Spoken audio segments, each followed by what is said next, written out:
Hello, welcome, and thank you for tuning in to this month's City Imagines, hosted by The Word on the Street. I'm Sienna Tristan, your host, and we're excited to welcome Indigenous Toronto anthology writers and editors Kerry Potts, Mnawaate Gordon-Corbiere, Elder Duke Redbird, and Brian Wright-McLeod to our broadcast this evening. This is episode 6, season 2 of the City Imagines, and we hope you'll join us each month for upcoming events in the series. So before we get into what the city imagines, we need to recognize what it already is. The Toronto of today exists because of the Toronto Purchase, also known as Treaty 13, signed with the Mississaugas of the Credit First Nation in 1805 with a final claim settlement in 2010. WOTS Toronto also recognizes the history of the Anishinaabe, the Chippewa, the Haudenosaunee, the Huron-Wendat, and the Seneca nations in this territory. The place in which WOTS operates is the subject of the Dish with One Spoon Wampum Belt Covenant, which is an agreement to care for and share the resources around the Great Lakes in peace. Toronto, or Toronto, is now home to many diverse First Nations, Inuit, and Métis peoples with long histories on this land. And acknowledging this is only the first step in building a practice of land stewardship and Indigenous solidarity that honors these peoples. We encourage you to educate yourself about the land that you occupy, wherever you're tuning in from.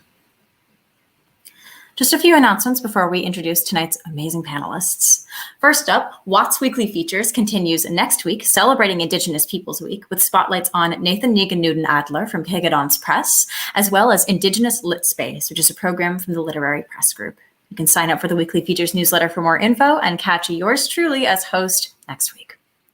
If you want to be the first to know about new videos from The Word on the Street, please subscribe to our YouTube channel. And if you enjoyed tonight's talk, please give this video a like to help other people find it as well. For more information about what we do or to sign up for our newsletters, please visit toronto.thewordonthestreet.ca. Now, without further ado, I am beyond pleased to welcome our moderator for the evening, Brian Wright-McLeod. Brian, who is Dakota Anishinaabe, is a Toronto-based music journalist, archivist, and educator. His first book, The Encyclopedia of Native Music, and the companion 3-CD set, The Soundtrack of a People, were the basis for the Smithsonian Institute's Native Music exhibit, Up Where We Belong, that launched the documentary film Rumble in 2017. Brian, it's wonderful to have you here this evening. Thanks for having me. Good to meet you, Sienna. Definitely. I'm going to let you introduce our panelists and have a wonderful evening. Have a great talk. Thank you. Hope you enjoy it. Good evening, everybody. Washte, Ani. Well, how do we begin? I think with Kerry Potts. Oh, first, I would like to thank Coach House Books for taking upon this project, and to Word on the Street for inviting us to make this presentation, because we have the one and only Kerry Potts, who's from Temagami. She's an Anishinaabe or Anishinaabekwe. She works at Humber College. She's created the course Indigenous Perspectives in Music, Film, and Media, and also a faculty research lead on the journalistic project Surviving Hate. Dr. Duke Redbird is an elder, poet, activist, entrepreneur, man at large, man of many words. He received a Lifetime Achievement Award by the JAYU organization in recognition of his influence on human rights through the art. He also received an honorary degree from the Ontario College of Art and Design. And our Mnawaate Gordon-Corbiere, pardon me, she was also a co-editor on Indigenous Toronto. She's Grouse Clan from King First Nations and has a BA in History and English from the University of Toronto. Congratulations, Mnawaate. She's also content coordinator for the Heritage Toronto project here in Tirana. And she's research assistant for the Great Lakes Research Alliance for the study of Aboriginal arts. A great panel. Love you all. Glad you could be here. How do we begin? I think in light of what's really seemed to have bothered a lot of people in my circle was the discovery of the 215 children in the grave out in Kamloops. It's not the first time we've encountered this tragedy, and I fear that it probably won't be the last. I think that the Canadian government knows where all of these sites are, and just like a good colonial lad. They refused to give up any of that information. We all know that the Vatican has been involved ever since day one. I mean, even the Vatican itself with their fake pope, they've uncovered remains of dead kids in the catacombs of the Vatican, and they're not talking about it. There's some archbishops who are up on charges of child molestation and child murder. They're completely covered. We have the situations like Ghislaine Maxwell and Jeffrey Epstein and the Picton Farm. I think it's all connected. And it's just a tip of the iceberg. And when journalists start to delve into this area, a lot of these forces close in really hard and fast, and it becomes a very dangerous lifestyle for any kind of journalist who wants to delve into that area. And this has been a common feature of colonialism in Canada ever since Sainte Marie among the Hurons, when Le Brebeuf and his fellow compatriots encouraged the local Indigenous population to have their mostly girls lodge at Sainte Marie among the Hurons. And when the people found out that they were being pimped out to fur traders and other interests, their whole fear story about the lake of fire and living in eternal flame if you sinned was visited upon them directly for what they did to those kids, and they were burned at the stake. We don't do those kinds of things anymore, but we also know that that lake of fire will have some guests very soon after all of these tragedies and atrocities are uncovered. So we pray for those souls, and we pray for all of our relatives, all the murdered and missing Indigenous people, all of the women who've faced sterilization, and all of the victims of the residential school system. And once we start taking a full account of all of the victims, we get a larger picture of the genocide that's been going on in this country.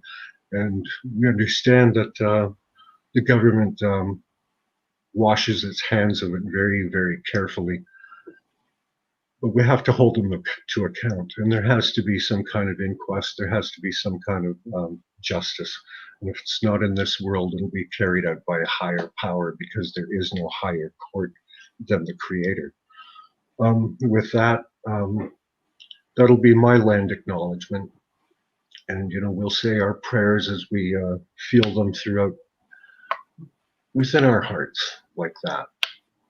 So I think to start out with, I'd like to begin with our youngest member and most newest contributor to Indigenous Toronto, Mnawaate Gordon-Corbiere. I love your mind. Your brain is like eating watermelon on a hot, sunny day. So the way that you laid out this book, because you were instrumental and key in how this book was organized and designed, and you contributed 3 marvelous chapters to this anthology. So I'd like you to begin on how you came into this project and what your initial vision was. Okay. Well, how I came into this project was, as Brian said, I was working at Heritage Toronto as their Indigenous content coordinator, and then I was featured in one of their newsletters, and that newsletter reached Coach House Books. So that's how Coach House kind of found me.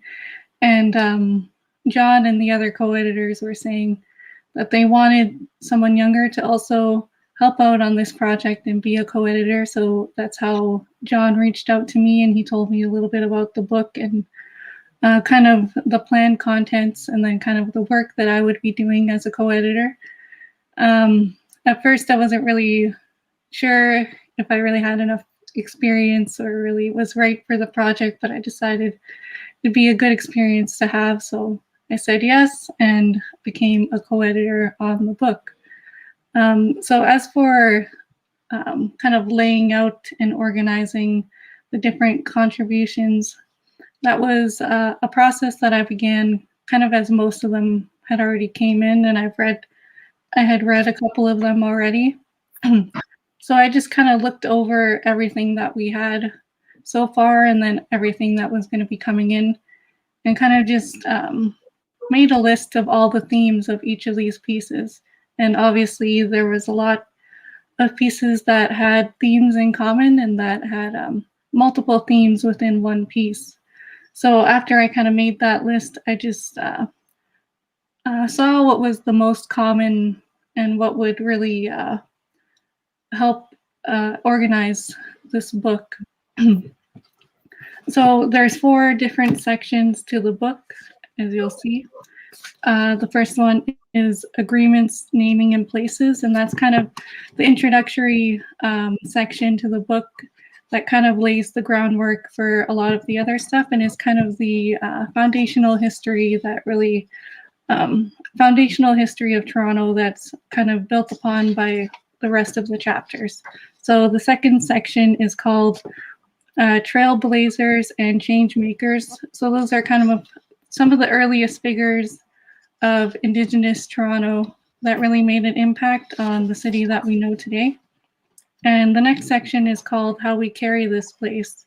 So that's kind of ways that Indigenous people have kind of transformed the city into a city that they want to live in, and kind of activism and really bringing change to the city to make it what we know today. And the final section is called Transforming the City, and that contains chapters of kind of the most recent projects that really build upon these other sections that we have here, and really kind of our the most recent histories in Toronto today. So that's kind of just how I sectioned them together. I didn't want to really do it chronologically, but it kind of is a little bit. And the main reason that we did that is just to give readers a better idea of what each chapter is about by looking at what section it's in. And so we really want people to kind of just jump around and see which chapter interests them and kind of go from there, rather than not everyone has to read it front to back, I would say. I think you can kind of see what interests you and take it from there. So that's really the process that I had for creating those different sections. Well, I think it works really well. I have just one more question before we get to Kerry. You chose Daniel David Moses, Bernard Johnson, and Dr. O. Why those figures? What interested you? Well, actually, for Dr. O, I think that was someone that both Rebecca and Denise, the other co-editors who aren't here today, suggested that we cover in this book, because he's really, I'd say, kind of the first Indigenous public figure in Toronto. So it was around the 1860s that he was really famous and well known in Toronto, which was kind of, I guess I would say, the settler side of Toronto's really their first introduction to an Indigenous man. So that was something I decided to take on and explore, because it's just, he's a really fascinating character in that way. But he also has an interesting history in that he wanted to be a doctor, and he was actually one of the first doctors, first Indigenous medical doctors in Canada. So that was another part of his story that I was really interested in, because he really had a long and kind of a difficult journey to getting to be a doctor, kind of things holding him back, like finances and other stuff. So that was something I also found a lot of interest in his story.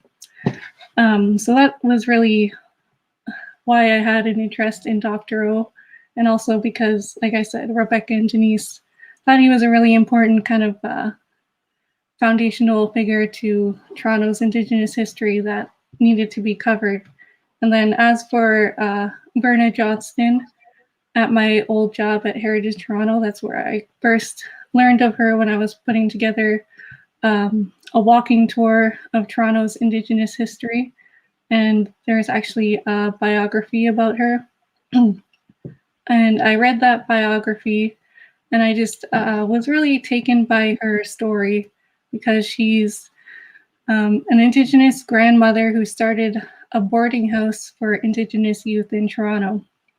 And it was the first boarding house for Indigenous youth that was run by an Indigenous woman. And I think so far the only one that ever existed in Toronto. So I just really liked her story, and kind of how generous she was, and how she's kind of an example, I think, of Indigenous grandmothers as we know today, because With Verna, she kind of reminded me of my own grandmother, and that's kind of why I wanted to write about her. So that was how I came to write that. And then for Daniel, the piece on Daniel David Moses, we were including an excerpt of one of his plays, and he actually recently passed away, unfortunately, and wasn't able to really contribute anything himself, obviously. So John Lawrence, who was kind of the project manager behind the book, asked me if I could write a little biography and kind of introduction to the excerpt from one of Daniel's plays, just for readers to get a better idea of who Daniel was and really help add some context to that excerpt that's within the book. So that's how I came to write those 3 contributions. Very nice contributions. Thank you. Thank you. Carrie. Brian. Work in education. I guess that's why you chose the Wandering Spirit School and Pauline Harper, Pauline Shirt. What's up with that?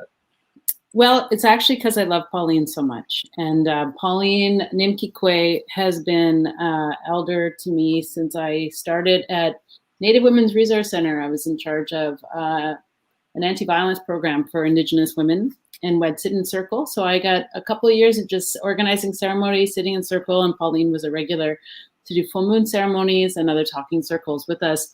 So, and she's one of these people, you know, Brian, I was listening to your words in talking about the 215 kids in Kamloops and all these stories that we have. And as my friend Elwood Jimmy, who, if you don't know who Elwood Jimmy is, everybody needs to know who Elwood Jimmy is. He is a brilliant mind curator. And I just read his Facebook page. He pops on and off of Facebook every month or so. And he wrote this thing. He said, you know, while we're going through this, I see some of you just pouring your trauma out there for mainstream Canada to kind of change their hearts in some way. Don't do that. The most Indigenous thing you can do is move through and away from that trauma and focus on that. And it is about truth telling. It is about all those things, and all those things are going to come to the surface one way or the other, because the truth always has a way of coming through. But Pauline, what she always does is remind me of the hard fight that needs to be fought for that truth, but also the buoyancy of our community. And she's almost effervescent when she talks. And I just love her energy. I've been with elders before. I've worked with elders that are very punitive. They make you feel bad. And there's a learning and teaching in that. And they're still brilliant people. But Pauline always makes me feel and makes everybody feel really good about who they are, no matter where you are in your journey.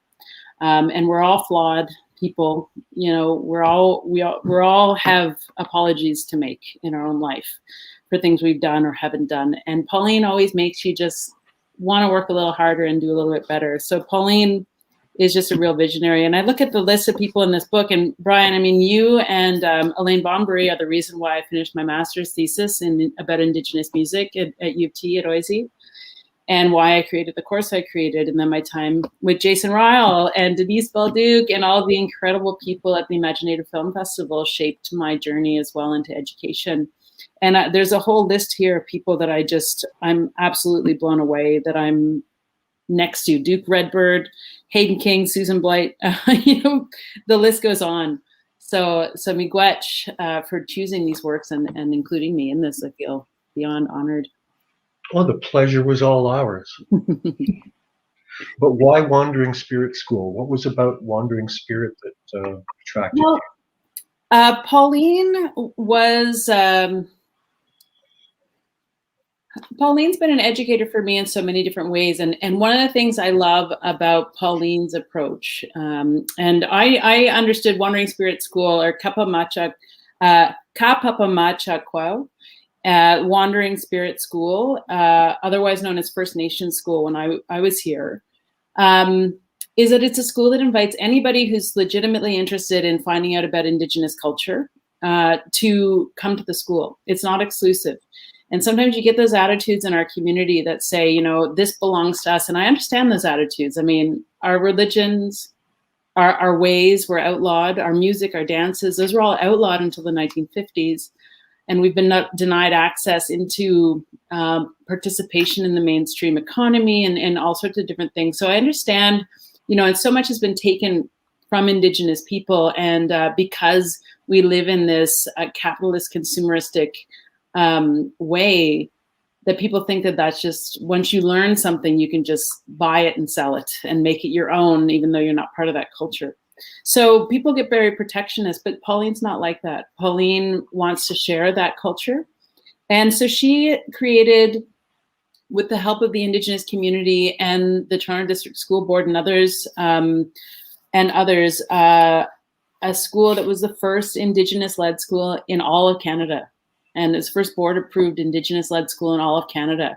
And that's a pretty amazing accomplishment. And now it's a K-12 school. And I'm trying to link it to Humber College. We have a dual credit program there. We have some amazing opportunities for students there. And Tanya Sank is our first Indigenous superintendent ever, and here in Toronto. And I mean, it's just done incredible things. So I'm really proud of Pauline and all the work that she continues to do. And her former husband, her former partner, Vern Harper. Yeah, the Wandering Spirit School, it reminded me of the Little Red Schoolhouse in Minneapolis from the early 1970s. It's based on that. It's based on that. And Pauline was friends, of course, with, was it Edward Benton Benai? Yeah. He did that. And I have his, actually, coincidentally, from the Shomas book. Shomas book. Yeah. This is a must read for everybody as well. So. What native kid didn't grow up with that? Mnawaate, with all of this information and all the contributions to Indigenous Toronto, what do you think was left out? And I know it wasn't a purposeful oversight, but what do you think about not what's there or what's not there?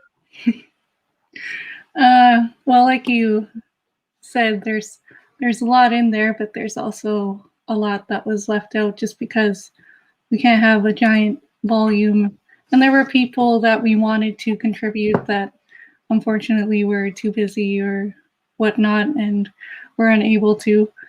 And one thing that I know some of the other co-editors were talking about was maybe doing a second volume so we could really try and cover more than what we currently have. What was left out, that's kind of hard to think of because I don't know. I think we still cover a good ground, but I don't know. I think in general, the areas that we covered were good, but I guess there's a couple stories that are missing that, like one that I was thinking of was, like Fran's restaurant. Explain. On College Street. I feel like that was kind of a hangout back in the day for like Indigenous people. And I think it would be kind of interesting to take a look kind of at Fran's restaurant. And the other connection is that, do you know the show Cooking with the Wolfman? Mm-hmm. So food was a glaring omission, I thought. Yeah. I'm partly to blame. Well, next time. He actually got his start waiting tables at Fran's. So I've been kind of just thinking about Fran's restaurant and kind of what kind of piece I could write relating to Toronto's Indigenous history. So that was one idea that I had. And another one kind of similar to that, but it does get mentioned a little bit in the book, is the Silver Dollar Room.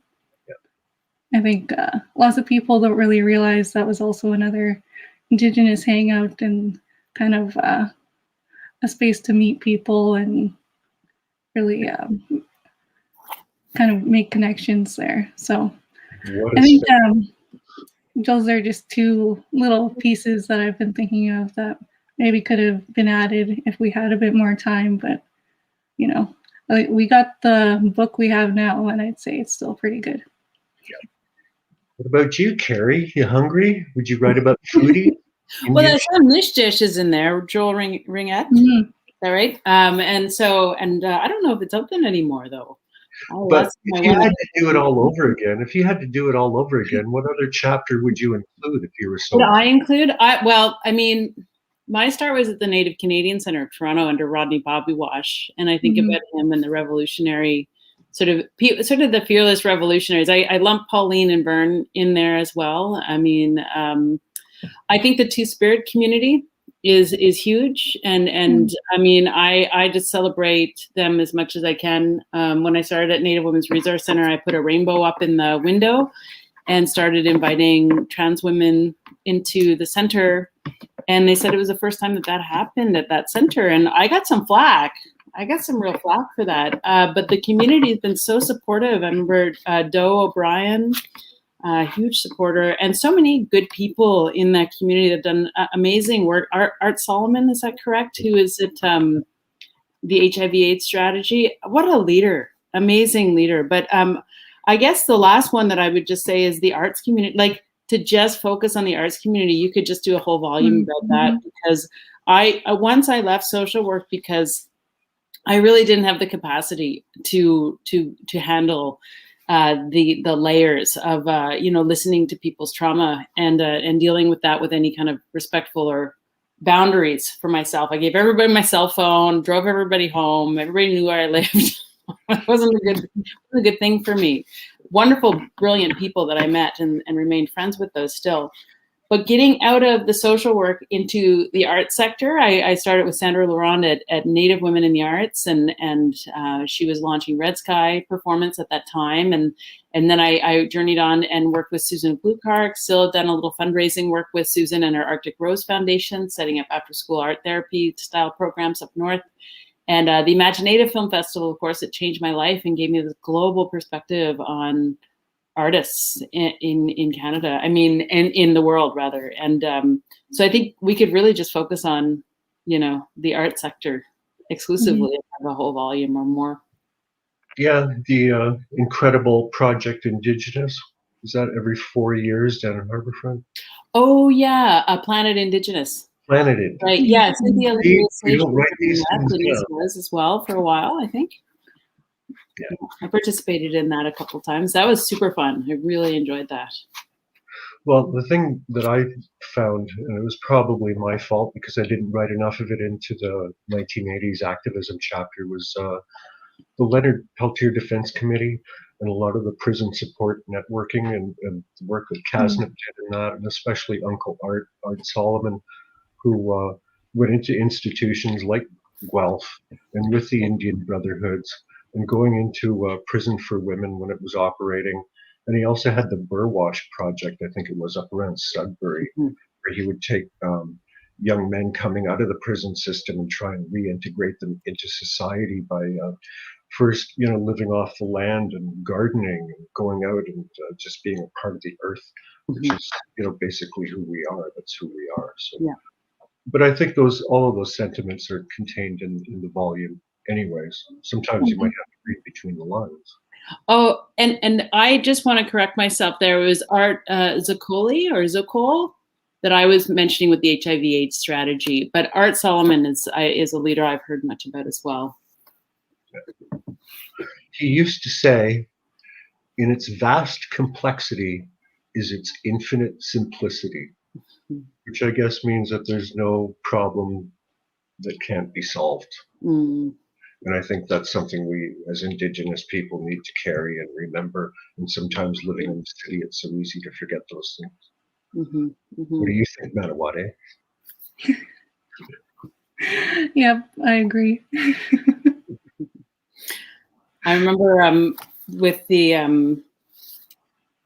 an elder that I started the story of the Wandering Spirit School about with Madeline Skeed, who's passed on, and she's my father's elder. And she said when she came to Toronto with my dad, she said, "Oh, geez, where do you put your tobacco down here?"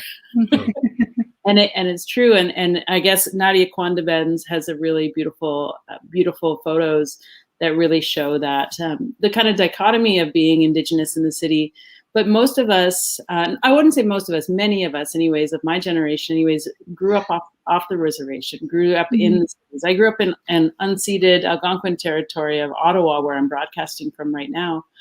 And my connection to land and my connection to Indigenous culture was very remote. And it was my grandmother and my dad, and then what I got involved in high school and university, and then reconnecting to Temagami in my 20s and meeting my family in Temagami in my 20s. So a lot of us have this urban reality, and it was really, I felt much more connected to the urban reality of being Indigenous than I did of a land-based, reserve-based reality. And I think a lot of my colleagues have shared that experience, and it's taken an effort to reconnect. And you need to allow yourself to reconnect. I think sometimes there's shaming that goes on in our community for not being immediately connected. I didn't make a choice not to be on my reserve. That was a choice my grandmother made a long time ago, because she thought my father would end up dead in the lake in Temagami. So we have to be allowed to make these real connections in the city to one another, but also back to our home communities and to those original territories as well. Yeah, there's something about this land area, not so much the city of Toronto itself or even its name, but just the energy of this land that this city occupies that draws people to this area, and it always has. Mm-hmm. And it just, it has a special energy because maybe it is kind of like the city that's grown up and it blows out all these storms, but you get these really wild weather reports. Oh, there's going to be a blizzard. Oh, there's going to be monsoons. There's going to be earthquakes. And it just kind of like passes around the city of Toronto very gently. It's like drizzle. There's supposed to be a thunderstorm. I don't know. I think there's something very unique about it. Mm-hmm. When I was up in Ipperwash one time, they had these artifacts and maps, and it linked directly to Toronto. They had material from Mexico. They had pipe bowls from as far away as Siberia, and they found them in that area. So this whole region has been a place for our people's ancestral and contemporary to connect in very real ways. Absolutely. And whether we're from a reserve or not, that's kind of like what I feel to be okay, I'll say it, a colonialist enterprise, you know, because it was all, you know, our lands traditionally, you know, it's all always been shared in some way or fought over. Mm-hmm. But to be say that you're from this reserve or that reserve is kind of like the limitations that have been imposed on us by an outside government and outside force. Mm-hmm. So it's just things that we have to deal with as Indigenous peoples. We're always like trying to reconnect because of the disconnection that's been a result of this colonial enterprise. Mm-hmm. Mm-hmm. Absolutely. So Mnawaate, Mm-hmm. how did your part in the Toronto Research Institute or the Historical Society play in bringing Dr. O's story to life? You're accessing historical records, you're looking through a lot of dusty old documents or microfiche. Well, actually, since we were kind of writing during the pandemic, unfortunately, I wasn't really able to go to the archives and really kind of dig through those old files and find some of these old sources. I had to do it all digitally, but it was still good because through Toronto Public Library, they have an archive of old newspapers. So that's really what I based a lot of my research on, was these old articles about Dr. O, and then some of them actually had quotes of him, or like were the reports of the IOF, which was the Independent Order of Foresters that he was the leader of. He had like, I guess, kind of newsletters that he would send to the newspapers, kind of reporting on the IOF. What I wanted to find was more kind of his original writing, not just based on the IOF, but more just his own voice, because I feel like that was actually kind of hard to find. And I believe in one of the books that I based a lot of my research on, it's called, hold on, let me see here.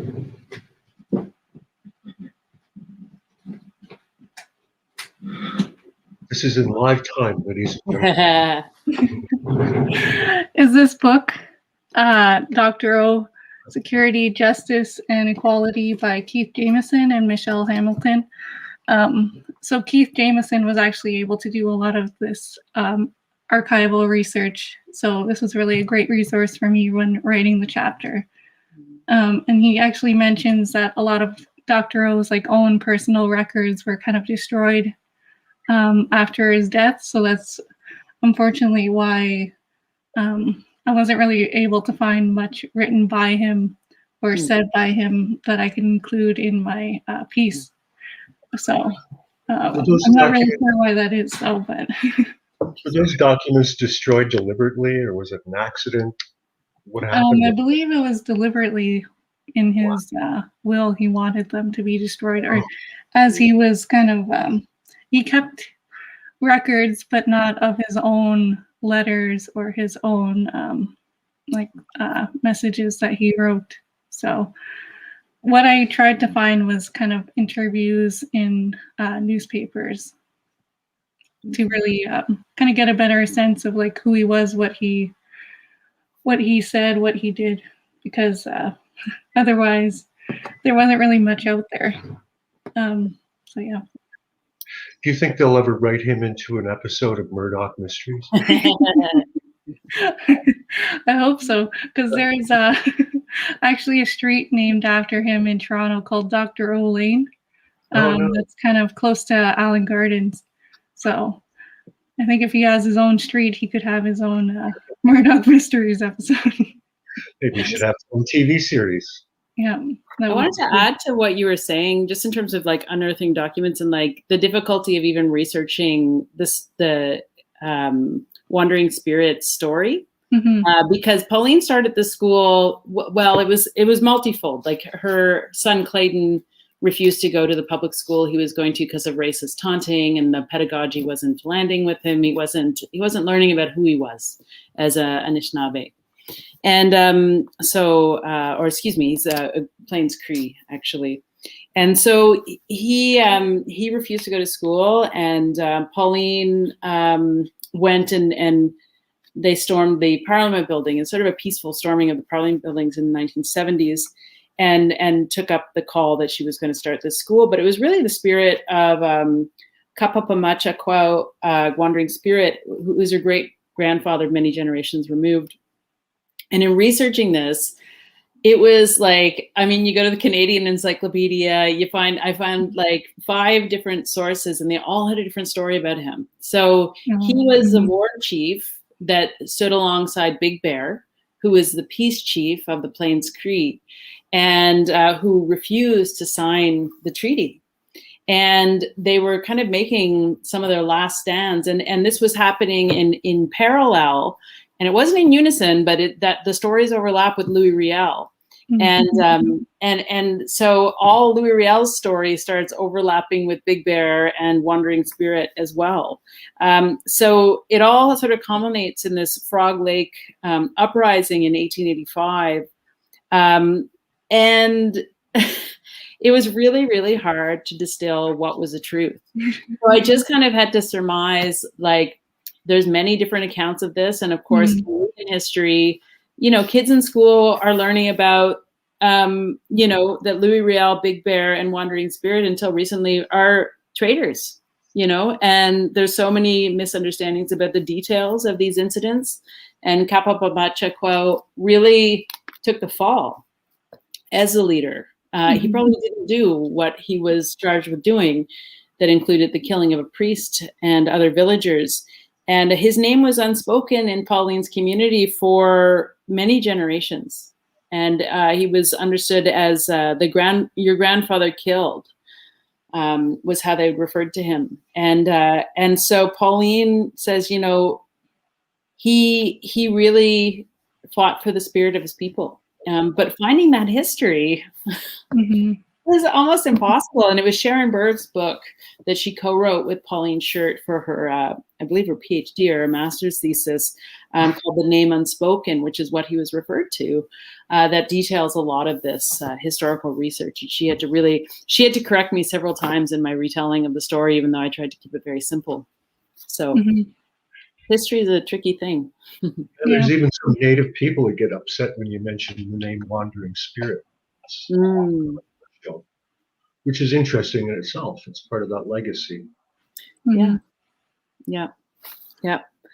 So that's why Pauline really, and that's why they recently renamed the school itself to his name, because it had been gone just to First Nation school, but she said we're losing that spirit of that resistance, that he stood so strongly for, and so she really wanted his name honored in that way.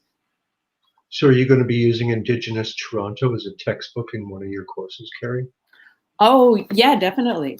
I'm going to integrate. I think I do have one of the readings already built in there. I've referred several people to it already. I'm in a book club at Humber College Indigenous, Reading for Reconciliation or Reading for Resurgence. That's what our book club is called. And so this book has been put forward. But oh yeah, absolutely. I'm definitely integrating this. I'm rolling out the first sort of Indigenous studies focused course taught by an Indigenous professor anyways at Humber College next year. And I'm definitely using some of the readings in this for sure. So are we all going online this fall? Is everybody going to be doing the Zoom thing? Yeah, online again. January, we might do a mix of online and in person. Well, I'm going to get a level 4 containment suit and I'll walk around like there's radio. Did you hear the guy in Spain that walked around in a T-Rex outfit? There's some footage of him just walking around in a bubble T-Rex outfit. I don't like the mask. I was thinking wearing a paper bag over my head. It provides more coverage. Kind of harkens back to the good old days. Right. Mnawaate, how did they come up with the cover design for Indigenous Toronto?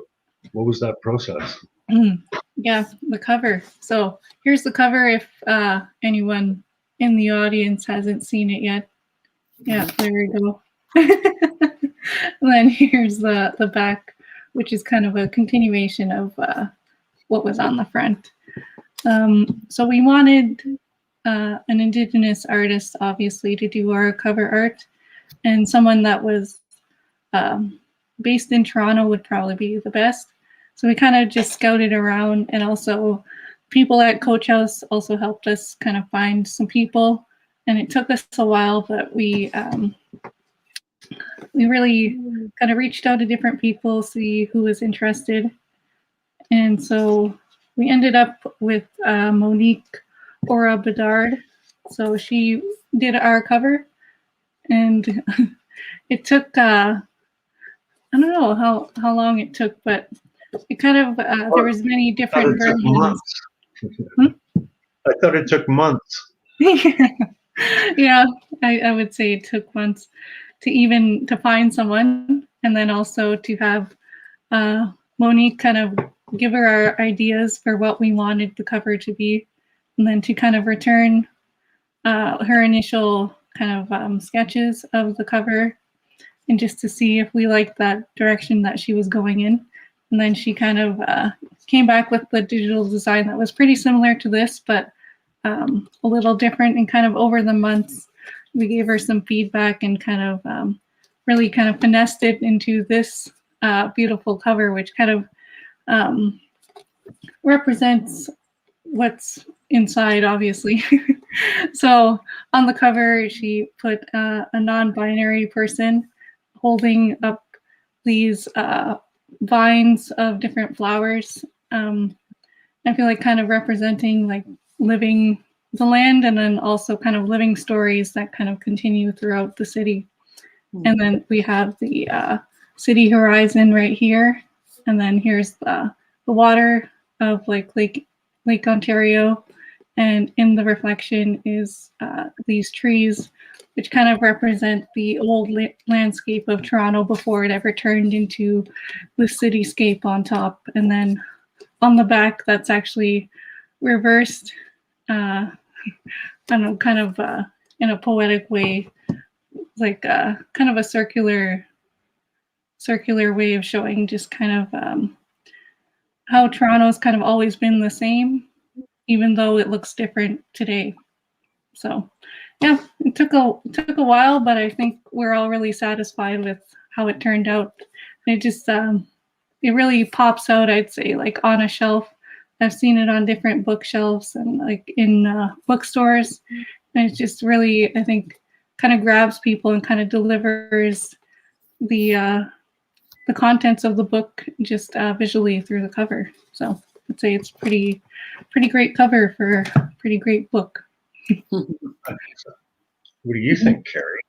Yeah, Kerry. It's lovely. I love the color scheme. I love the color scheme. I just want it to all be those flowers and the lake. I just love it. I see that Duke won't be able to join us tonight, which is unfortunate. His computer is incompatible with the system we have set up here. And I had a wonderful talk with Duke with a group of journalism students for the Surviving Hate Project, which we're trying to fill in gaps in hate crime reporting and focus on indigenous instances of racism and other things that happen that you might not report to the police. So Duke came and did a talk with everybody, and he was just brilliant. I mean, I guess he would have outshined all of us. You can speak on his behalf. Yes.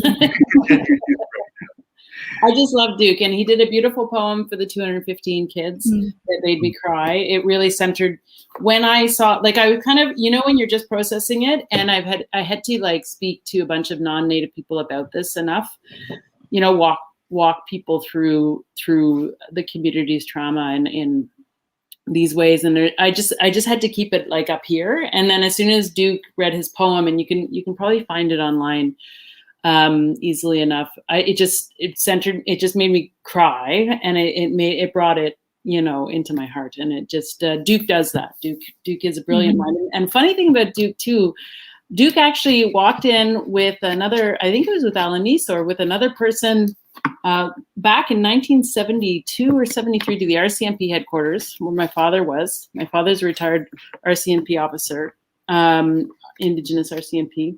And Duke said, why the heck aren't you doing any cultural sensitivity or awareness training relating to Indigenous issues? You know, why are our people all wrapped up in this system? And my dad has basically based his career on what Duke suggested they do. And that transformed the RCMP's approach to policing Indigenous communities from that point forward. Not that it's not transformed enough, in my opinion, but it was a really amazing effort. And Duke is just one of those spirits, again, like Pauline, who just uplifts everybody he's around, and it just uses his art and his mind and his platform for good. Fearless. Yeah. I was in my old job, I was doing some research, kind of looking through the National Film Board. They have some old kind of Indigenous documentaries, and Duke is in actually a lot of those as like a teenager. So he really has a long history of activism, like since he was really young up to now. So he's really kind of a big deal, I guess. Yeah. And he's really done a lot for us, I'd say. Yeah, I don't know if I'm probably not allowed to share in the chat, but if you just go to NFB, he has a few really great pieces there. Charlie Squash Goes to Town, an animation that he did basically on his own life. And he has some other on, if you go to Duke Redbird, dukeredbird.ca, he has some other pieces there as well. One that was censored by when it was broadcast as well. That he talked about. We're trying to at Humber maybe revive that and get freedom of information release on that and see if it was actually buried, because it really speaks about any number of things. But you can take a look at that under his on his dukeredbird.ca, and I think that was called To Walk with Dignity.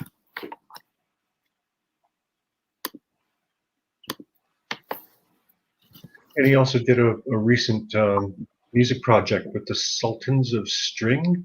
Oh. Doing something with Google as well recently?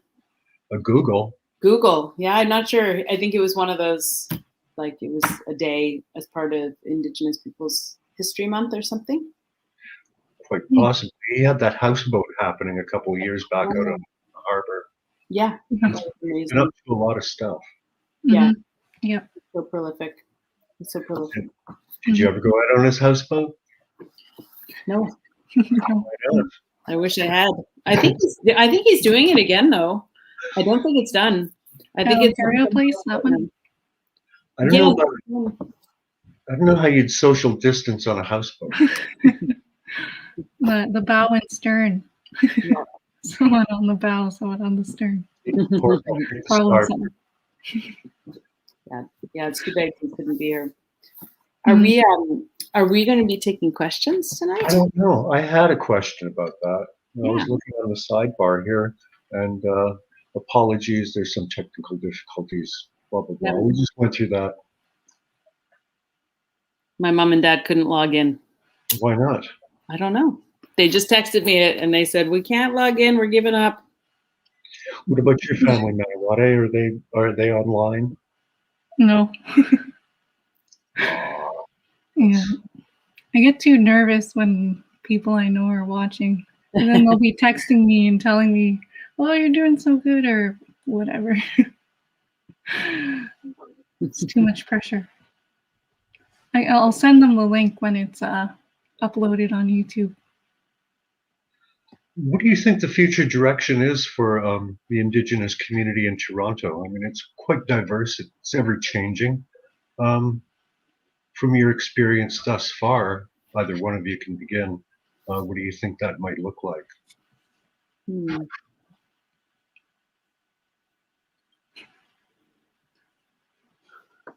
I think that it's going to, since I've been in Toronto for just over 20 years, I came in 1998, straight from a year abroad program in Thailand. And it has just exploded. And I think the artists have been leading the way. And I think new businesses like Nish Dish, for example, Powwow Cafe, these places have put us on a map, visually made meeting places for our community to come together and for the non-Native community to connect with us as well. Because before it was really centered around social services. It was really centered around the friendship centers and the social services. And that's when I started here. Those were so important. And that's where the arts took place. That's where we did beading. That's where we did ceremony. That's where we did everything. But now there's so much more to it. So I feel like the artists have led the way in so many ways with our communities. And I think there's going to be a real meaningful connection and reconnection to Indigenous communities, where we're going to have, now we have the rights, and now that's been in place for a while, to actually vote in our band council election. But you have so many people like myself who really want to make a meaningful connection to their home communities and want to build that meaningful bridge. And we have that through the arts sector and through our powwows. We see those communities coming into the city, and we have people coming to school. So I want to see those really meaningful connections through business, economic opportunities, through arts, through cultural exchange, through elders sharing their knowledge, community leaders sharing their knowledge, and building really, really powerful connections to Indigenous communities. And quit, this what we're doing in Toronto. We're still on stolen territory in Toronto. We get a treaty, but it's still stolen territory. We don't. The Toronto Island is unceded territory, as far as I know. The Mississauga have like a second piece of paper with an X on it or something like that, and was supposed to be handing over. I want to see a real relationship with these communities, and to see land back. You can't talk about, I feel so bad about residential school without saying I'm going to give something back. Yeah. Well, I have one. Oh, go ahead, Molly. Go ahead, please. Yeah, for me, I would say, I guess more kind of visibly in the city, to be a bit more recognizable that this is Indigenous territory and that Indigenous people are here today. Because I think anyone who visits the city, that doesn't really come to mind. Just walking around, it just seems like your average kind of Western city, and it doesn't really come across as much the deep Indigenous history that Toronto has, just from walking around as someone who doesn't really know you might not even get the impression of this really deep and like thousands of years worth of history. So in the future, I'd really like to see kind of more projects that kind of make it known that this is Indigenous land. There are a couple. There's like lots of great murals. There's some by Philip Cote that are actually in the book. So murals like that that really kind of express Indigenous culture and art and history. And are really accessible. Anyone walking by can see them and realize that they're Indigenous. And another project kind of similar to that is Carolyn King's Moccasin Identifier Project, which is at Ontario Place. And she uses these moccasins to kind of symbolize the great amount of Indigenous history in that area that's been stamped with these moccasins. So I'd say kind of projects like that that really kind of make it known that Toronto has this Indigenous history are something that I really like to see more of in the future. Mm-hmm. One thing I've noticed are the street names. That they're trying to make some kind of effort in identifying some of these areas and the lost river systems that exist still under the city of Toronto. Robert Houle did some things around that. And of course, the brilliant, amazing Tanis Nilsson did beautiful murals. But I know Robert was doing some things around, markers that were built into the cement on the street. I think there was some down by Trinity Bellwoods and down by the lake. We do have a question from the audience, and I think we may have covered this before. What is a project, artistic, educational, etc., that each of you are excited to work on that you haven't had the chance to do yet? Does that mean like something we can make up? Here or something? Sure. Okay. Not at all. Let's be niche about this and just want to make some bannock. A recipe book on the 100 ways of making bannock. What's Kerry and Mnawaate have to add to that? I always wanted to do, this is not educational. I mean, I'm working on my educational project at Humber. I'm starting a course. I'm doing training with staff. I'm doing everything I can dream of doing right now at Humber. But I'm hoping, I've always had this documentary experience. It's totally unrelated to our book or what we're talking about here. I've wanted to do it forever. And I tried to approach the guys who did that global metal movie and those heavy metal movies. And I want to do res metal. And Brian, maybe you can help me on this one, but I want to go on a journey, and I want to get like a metalhead to be the guy who goes on the journey, or a girl who goes on the journey. And to take them through, like down through Oklahoma and up to Inuit territory, and just talk about why Indigenous heavy metal, because it's out there. Because it's tribal, man. That'd be amazing. Okay, well, I thought of something. Something a friend of I were talking about was kind of little skits, kind of based around Indigenous culture, or kind of just stories from our life that would be funny, mostly just to other Indigenous people. So one we had was like how she would, one of my friend was telling me this. She is Tuscarora, and she knows a lot of Tuscarora words because both of her parents were fluent. So as a kid, she would always kind of trick her elementary Tuscarora teacher and try and stump him with different words that she knew and that he didn't know. So that was just one idea we had for kind of just these funny little like humorous things and kind of Indigenous humor that I feel like we don't really see as often in the media as much as we really like experience it in real life. So that's one thing that hopefully me and that friend will be able to accomplish one day.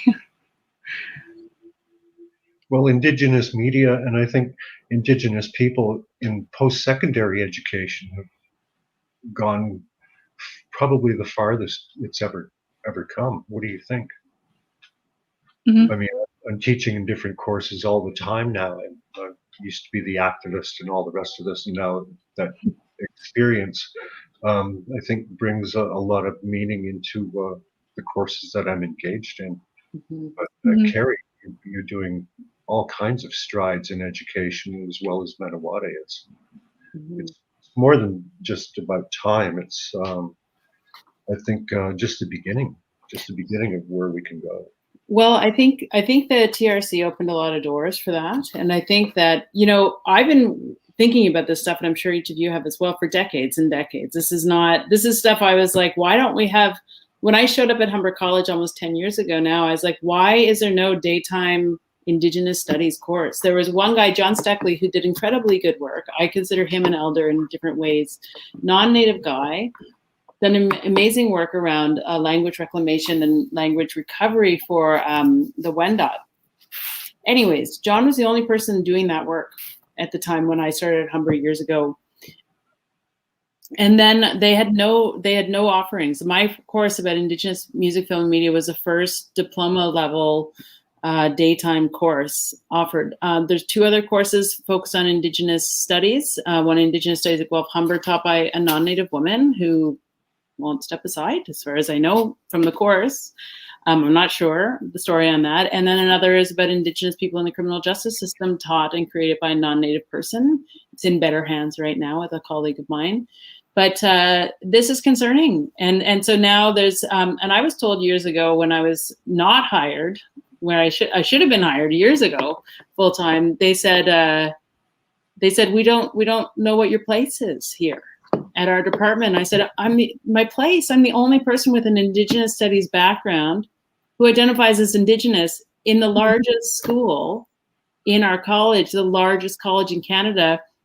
And our college in Canada, we don't have any Indigenous professors, aside from two others that I could name at that time, at the largest college in Canada. So I could be wrong, but I think we have less than 0.5%, like 0.5% of Indigenous professors at our school. It's not okay. But what power there. Pardon me? But what power we wield. Oh yeah, it's amazing. But it also, the pressure that it puts on. I'm a kid. I grew up in Ottawa. My specialization, my interest has been on Indigenous arts and, you know, women's issues and things like that. And I am now the Indigenous go-to for everything. That's not okay. I can't shoulder that responsibility. Mm-hmm. I need to point. I mean, this is why I pull in.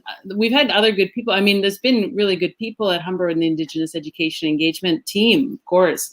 But the weight that they have to shoulder to be the Indigenous representation for the entire college, it's suffocating. And I have been busier this summer than I've ever been in my life. And I'm supposed to be on part-time work right now. Mm. It's nuts. So it's not okay that we have to shoulder this weight, but it's amazing that this thirst and hunger is there for it. Absolutely. But we need more Indigenous teachers. So if any of you want a job, you're Indigenous, call me. I'm going to get you into the faculty. We're going to get you hired. Doing all this work. Mm-hmm. Chief Dan George said the human beings are few. You know, when we call ourselves Anishinaabe, it means the people, the human beings. Mm-hmm. So as the red people are concerned, you know, we're very few in numbers throughout the world, but there are multitudes of many other peoples from around the world. But the human beings are few in number. But I think, you know, we have a lot of influence, and I don't think we've really quite tapped into that in a very strategic but positive way, instead of making everybody feel guilty and blame. I mean, there's other ways around this rock in the middle of the river. You know, we're like water, so we got to like go around it in very Zen-like ways, because we do carry a lot of influence. I mean, there's been millions of books written about our people, and they continue to come out, and now we're, you know, writing them ourselves. Mm-hmm. That's key. I think that's really important. And there's a growing segment of the population that want to learn more. I mean, I've met recent refugees, and immigrants to Canada at various venues down at the Dundas Square. And they were just like, wow, I've always wanted to, I got to meet some Inuit people. And it's like, they know, right? Everybody knows. Not everybody loves us, but we still have that impact. And that's important. My international students and my newer immigrant students are the most interested and engaged students that I've come across. And where I do encounter that sort of like, Miss, you just trying to make white people feel bad. I'm like, yeah, you encounter that sometimes, but it's not from them. Mm-hmm. And so it's really, it's interesting. And then with this new movement of solidarity, that's always been there with Black and Indigenous peoples, that's really coming through in my classes now. And I see these voices and these really proud, particularly proud women stepping into a place of power and mutual empowerment for Indigenous issues and engaging in these issues and acknowledging. I mean, a lot of Black people do have that Indigenous connection too throughout the world, right? Who are mm-hmm. Indigenous people as well. Mm-hmm.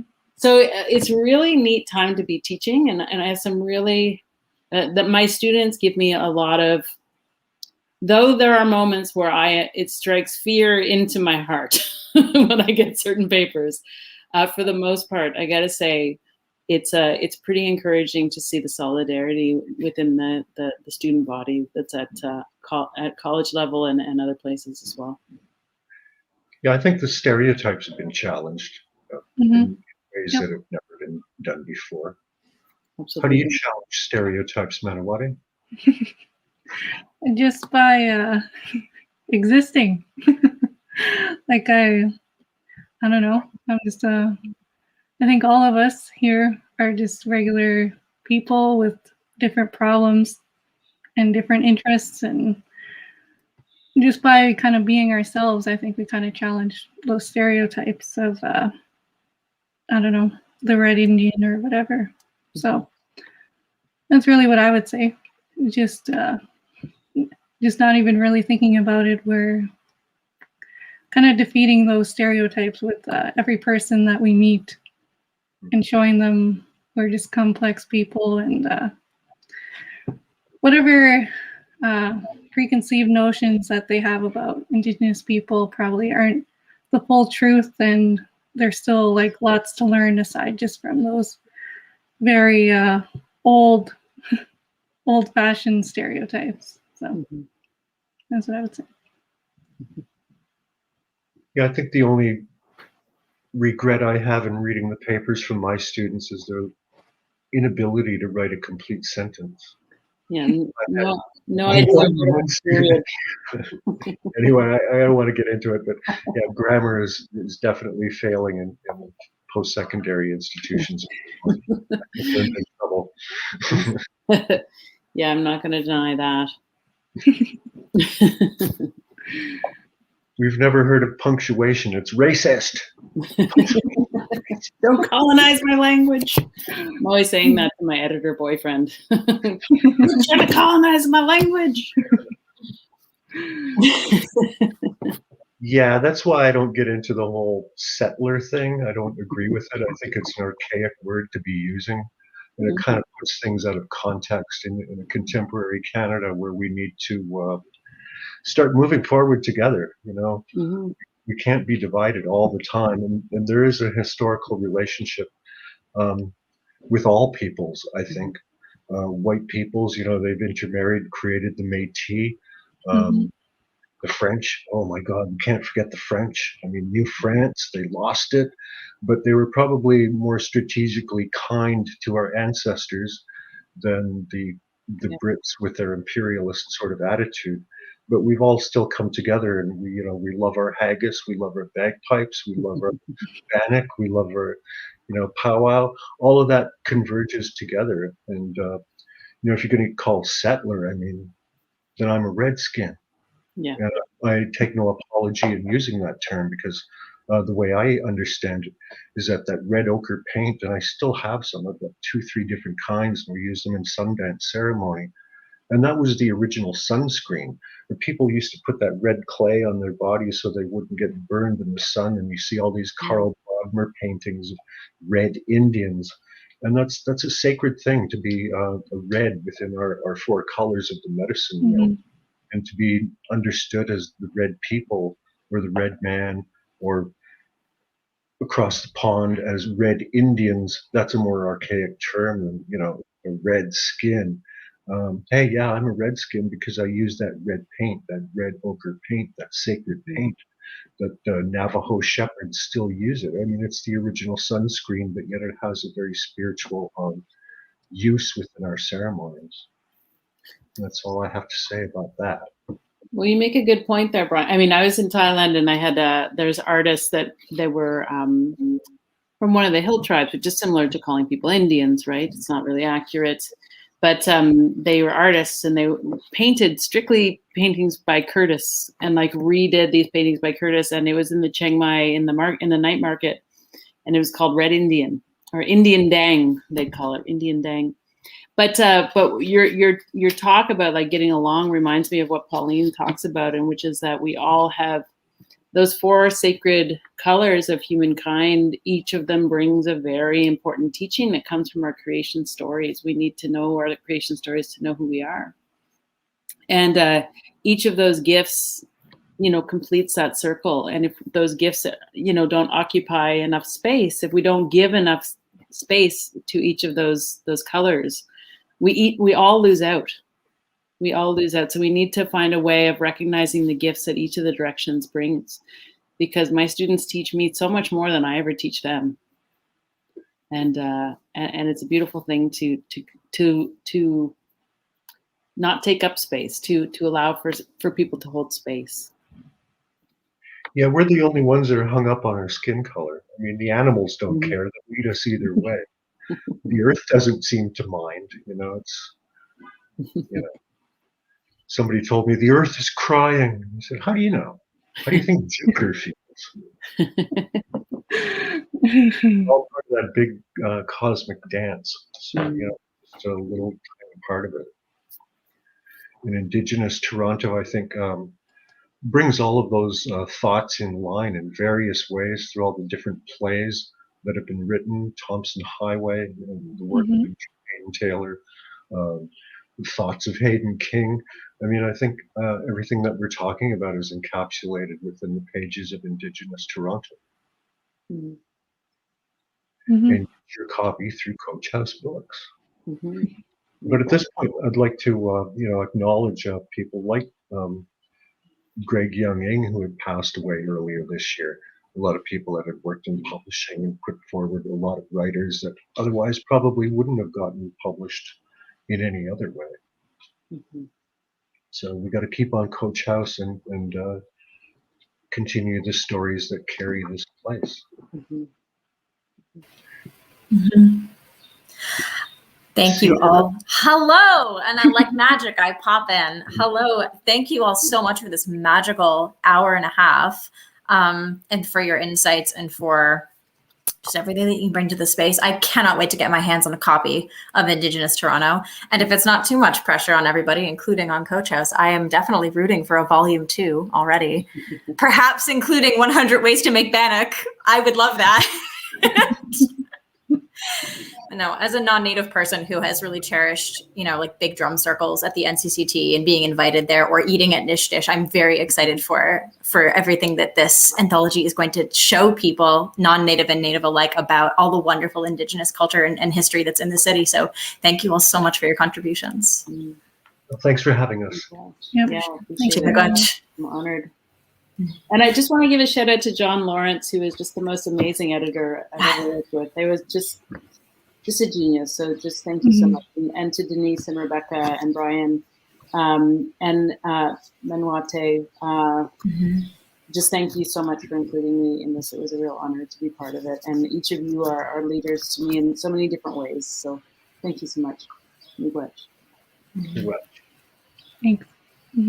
Thank you all. And thank you to everybody who sat and watched with us. It was a real treat to have you all here. To order your own copy of Indigenous Toronto, Stories That Carry This Place, please follow the link in the comments to the goodminds.com online bookstore. Goodminds.com is a First Nations family-owned business located on the Six Nations of the Grand River. They're your leading source for purchasing vetted First Nation, Métis, and Inuit, culturally appropriate and culturally authentic books and educational resources. We invite you to visit our brand new Book of the Month playlist on this channel to watch our upcoming features. Recently, we hosted a reading of Iron Goddess of Mercy with Larissa Lai, with a Q&A by poet Fred Waugh. June's feature is a philosophical look at baseball with essays by Andrew Forbes and an interview with Professor Mark Kingwell. We'll be back with another City Imagines event in July with a special panel event taking a closer look at how our urban societies have been unevenly affected by the COVID-19 pandemic, which is a follow-up to our July 2020 event, Cities Gone Viral, Assessing Canada's Pandemic Response. If you enjoyed tonight's event, be sure to give it a like to help other people find it. Thank you so much for joining us once again, and from all of us at WOTS, have a great evening.